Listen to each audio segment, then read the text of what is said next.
Hi, I'm Gregory Johnson, Johnson Furniture Restoration in upstate New York. This stunning set of English sycamore furniture behind me was designed and made by renowned artist Wendell Castle in 1981. It consists of a mirror, a sideboard, a scribe cabinet, a three-legged table, and a round end table. I did a complete restoration of these pieces in a previous video, and it was a bit of a mystery about their condition. And I didn't expect these stains to come out, and it's unknown what really made these stains, but it's as if they had gone right through the lacquer because the lacquer was still intact. Pieces are only 43 years old, but when they came in, they looked like they were 200 years old. And it wasn't from just normal daily use. There was something else going on, and I found something of a clue in a reference book of Wendell's furniture that I did not find at first because it was actually cataloged with the wrong date. Looking for sideboard 1981 because these are signed W. Castle 1981. Every single piece is signed. And they were dated 1980, so they were cataloged with the wrong date, and that's why I didn't find them right away. But a bit of information in there gave me a clue to what might have been going on, and so I have a theory about what their previous condition was before the restoration. So let's take a look at this book. This book is Wendell Castle, a Catalogue Raisonné, 1958 to 2012. This is a first edition copy, copyright 2014.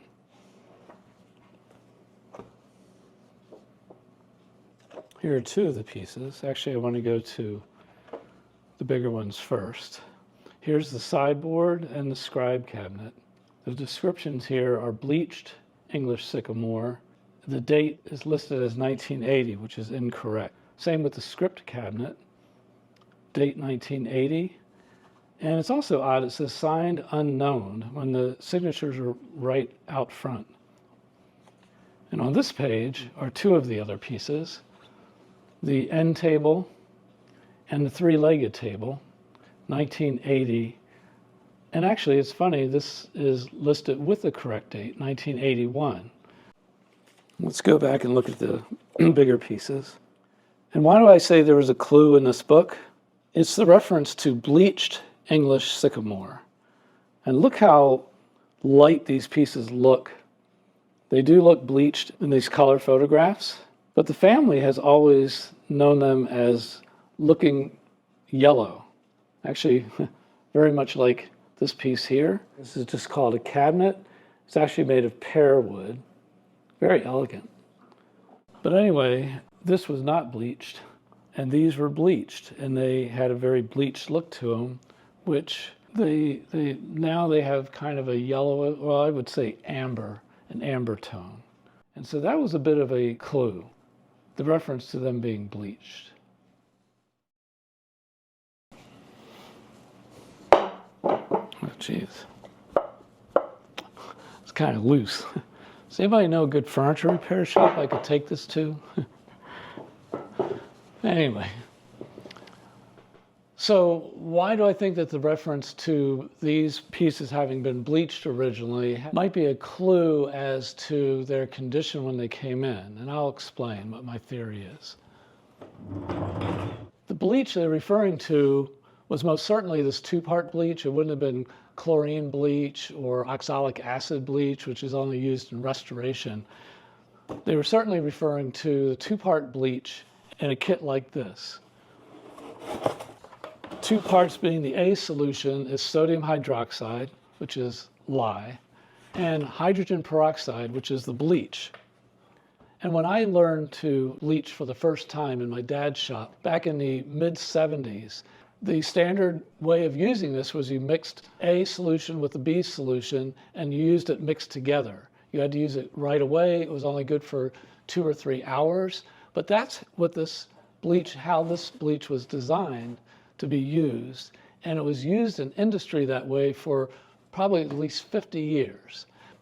But for some odd reason, the manufacturers of bleach changed the application directions around the late 70s to put the A solution on first, and while it's still wet, apply the B solution. And when I saw the directions change, I actually ignored that, and I kept mixing them together because it worked so easy. I didn't understand what that was about. I did notice during the 80s, the mid 80s, and because I was getting to know a lot more woodworkers, they were bleaching pieces and having all kinds of problems. And I never really questioned how they were using it, but I did know about the change in the directions, which I ignored because it just worked much better that way. If you put on sodium hydroxide and you soak a piece down with that, and you're supposed to apply the hydrogen peroxide, the B solution, while the other is still wet, how do you tell where you're at? And how's it even going on evenly? Doing larger pieces, especially something like this, I can't imagine how difficult that would be. And like I say, when I always used it, I always just mixed the two together. It's very easy to do. You get it as wet as you can, without puddles, without runs, but good and wet. And you get this perfectly even bleaching job. But I think some of the drips and such that were showing up as like under the lacquer were from the original application of the A solution by itself, the lye, this very caustic solution, chemical. And I think it wasn't real, it was hard to see whether it was going on evenly enough. And there was possibly drips that were wetter than the other areas and soaked in, and then only showed up later.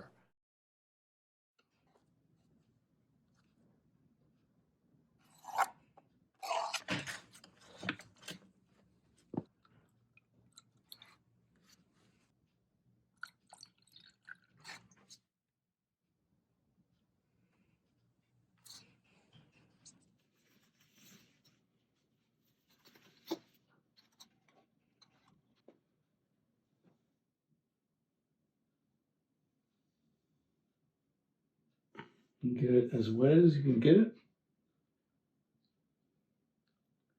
without any puddles. So, see these puddles here? I'm going to use a sponge to kind of mop up the excess.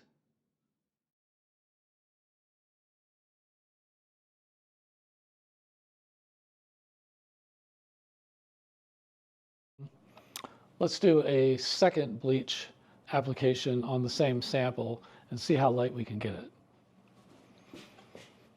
I'm just going to move this away from that furniture. That's all done. It's actually going to be picked up in a couple days. And this should be far enough away. I'm just going to draw a line to keep this other part where it's at.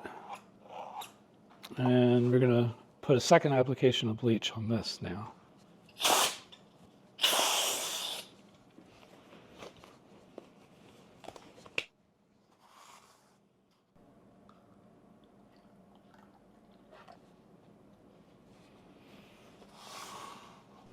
So again, you just want to get it as wet as you can possibly get it with no runs or puddles. But at first I just like load it on there. Get it nice and wet. And then using the same sponge, collecting up the excess with the sponge, squeezing it out. As you see, this is really good and wet. But you just even it out. Keep using the sponge. Like I'm not using something else absorbent. But we'll let that set and see how it looks. I'm going to let it sit overnight.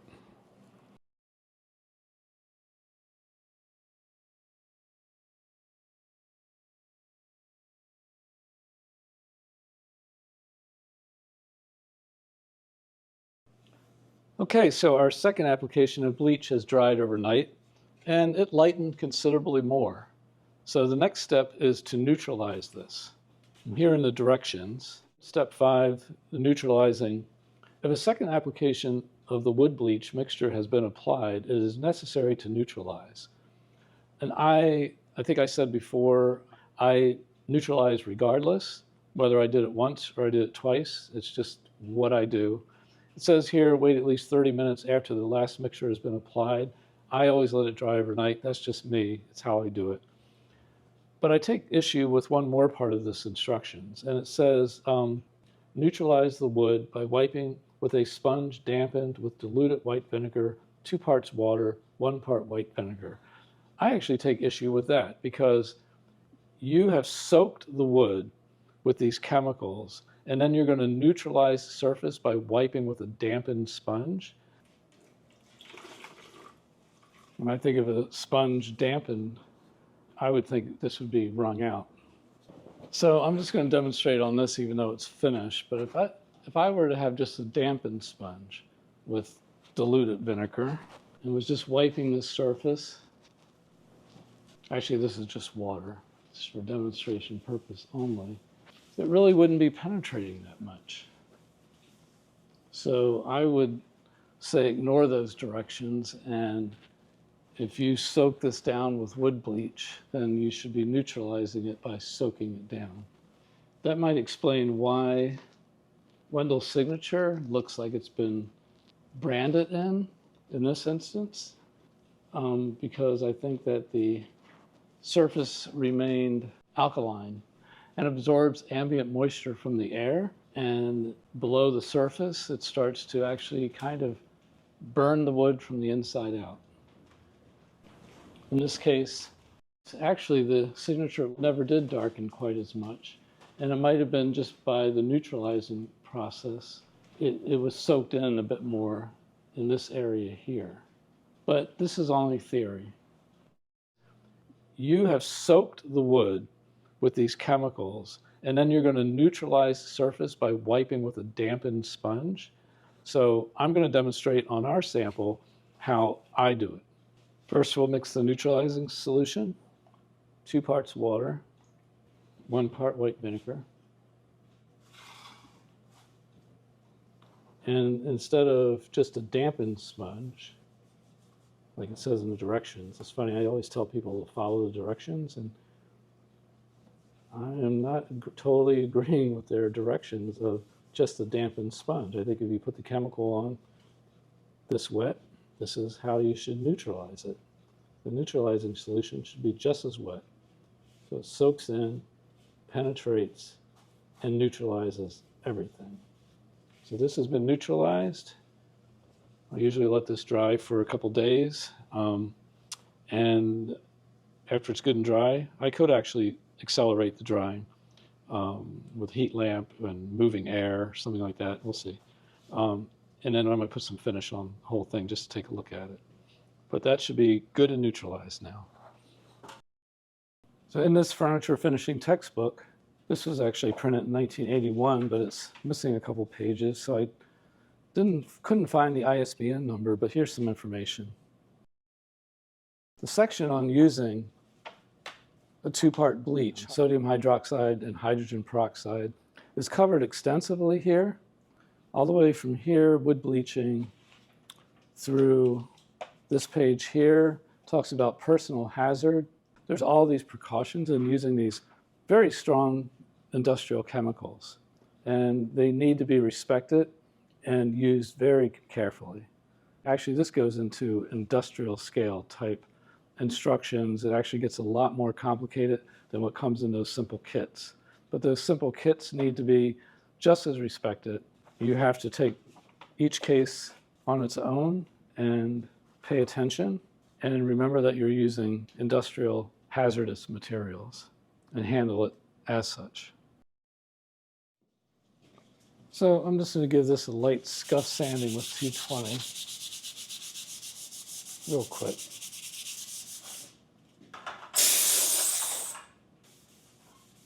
And I'm going to mask off a section of the unbleached just to save what it looks like when it's dry. And I'm also going to run one up here, actually not the whole length.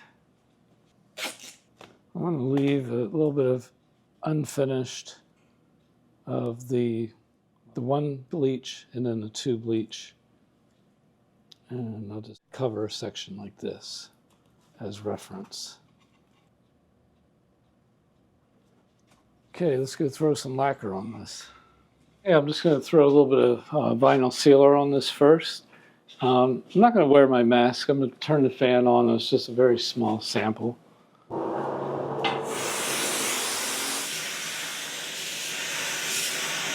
This is dried a little bit, so I'm just going to scuff it with a little bit of 800 through it. And then we'll put some butyrate lacquer on this, a non-yellowing lacquer.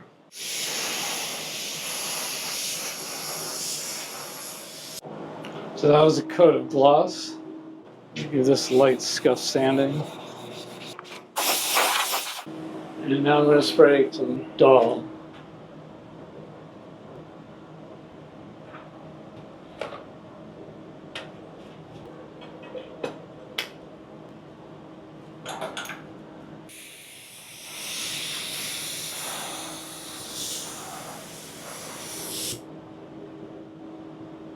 Interesting, at this angle when I turn the booth light off, you can really see the difference between the one bleach and the two-time bleach.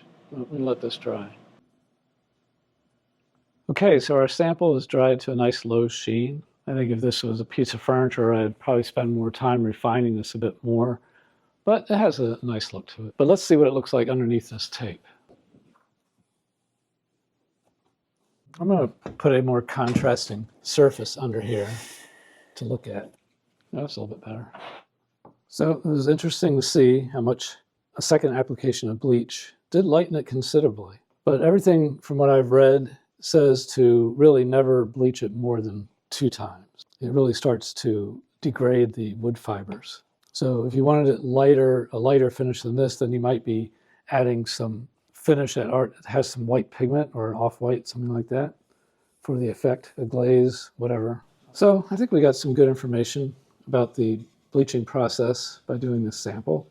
Well, this concludes this video about bleach and my theory, speculation, if it had anything to do with the really poor condition that this furniture was in when it first arrived. I completely restored it in the previous video. So if you didn't see that, please be sure to check it out. If you enjoyed this video, please be sure to like and share and hit that subscribe button. It really helps a lot. And thank you for watching. Move this out of the way.